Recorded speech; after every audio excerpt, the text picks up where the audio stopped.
Hello दोस्तों, welcome back to the channel. मेरे पिछले सेशन में कई सारे बिजनेस ओनर ने मुझे पूछा कि सर हमारे बिजनेस को सस्टेन करने के लिए आप कोई टिप दीजिए। और बिजनेस को सस्टेन करने का सिर्फ और सिर्फ एक ही तरीका है और वो है ट्रस्ट बिल्डिंग करना। और बिजनेस के अंदर ट्रस्ट कैसे बिल्ड किए जाए उसके 3 टिप्स मैं आपको इस वीडियो के अंदर बताने वाला हूँ, इसलिए वीडियो को आखिरी तक जरूर देखना। तो पहला टिप है ट्रांसपेरेंसी एंड ओपन कम्युनिकेशन। आपको अपने बिजनेस के अंदर ट्रांसपेरेंसी रखनी है, ओपन कम्युनिकेशन रखना है क्लाइंट के साथ। जैसे कि आपकी बिजनेस की पॉलिसीज क्या है, आप कितने दिन में रिफंड करते हैं, या कितने दिन में आपको काम करके देना है, या कितने दिन में आपको पेमेंट लेना है, ये सारा कुछ क्लियर होना चाहिए जो भी आपकी पॉलिसीज है वो।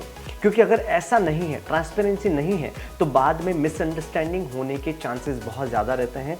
आपका क्लाइंट आपको बोलेगा कि यार हमारी तो बात ऐसे हुई थी, हमारी तो बात ऐसे हुई थी, आप बोलोगे नहीं नहीं सर मैंने ऐसा नहीं बोला था, मैंने तो ऐसा बोला था, मैंने वैसा बोला था। तो आपका जो पॉलिसीज़ हैं वो क्लाइंट के साथ ट्रांसपेरेंसी क्लियर होनी चाहिए, पॉलिसीज़ क्लियर होनी चाहिए।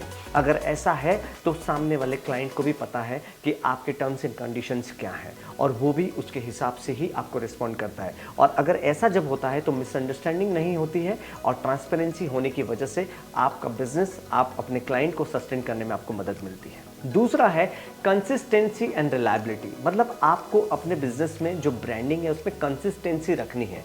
ऐसा नहीं होना चाहिए कि एक क्लाइंट को आपने अच्छी सर्विस दे दी एक बार, लेकिन दोबारा उसको बैड एक्सपीरियंस हो गया। तो कंसिस्टेंसी रखनी है सर्विस देने में भी। आपका एक सिस्टम होना चाहिए, आपकी कंपनी जो है वो सिस्टम ड्रिवन होनी चाहिए कि सबसे पहले प्रोजेक्ट आएगा, फिर प्रोजेक्ट किया जाएगा, फिर प्रोजेक्ट के बारे में रिस्पॉन्ड किया जाएगा, फिर मेल कब किया जाएगा। आपकी कंपनी में एक सिस्टम होना चाहिए। और आपकी जो कंपनी है अगर सिस्टम ड्रिवन है तो कभी आप बीमार भी हो गए तो भी आपके क्लाइंट को सर्विस मिलती रहे कंसिस्टेंटली, वो बहुत ज़्यादा ज़रूरी है।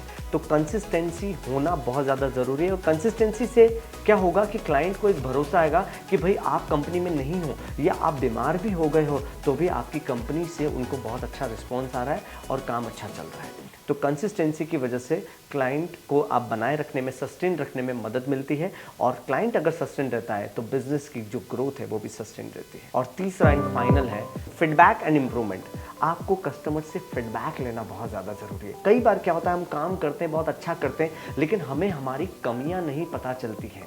हमें हमारी कमियां पता चलेंगी जब हम क्लाइंट से पूछेंगे कि सर आपको हमारी सर्विस कैसी लगी। आप कोई सर्वे फॉर्म बना सकते हैं जो आप क्लाइंट को सेंड करेंगे और वो उसको फीडबैक आपको देंगे कि आपकी सर्विस कैसी थी। और उसके ज़रिए आपको पता चलेगा कि आप कहाँ अच्छे हैं, आप फॉलोअप में पीछे हैं, या आप सेल्स में अच्छे हैं, या आपकी सर्विस अच्छी है, या आपके एम्प्लॉय का बिहेवियर अच्छा है।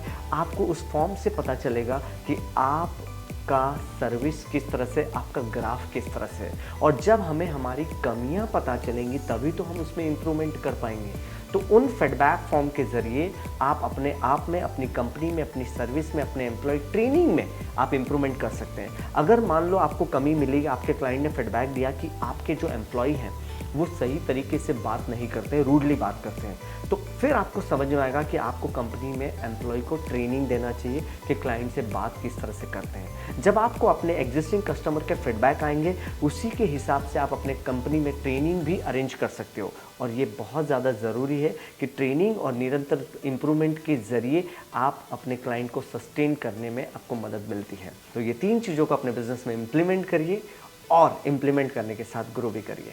फिर मिलेंगे अगले वीडियो में। और आप इसी तरह के वीडियो देखना चाहते हैं तो हमारा जो चैनल है उसको सब्सक्राइब करना मत भूलिए।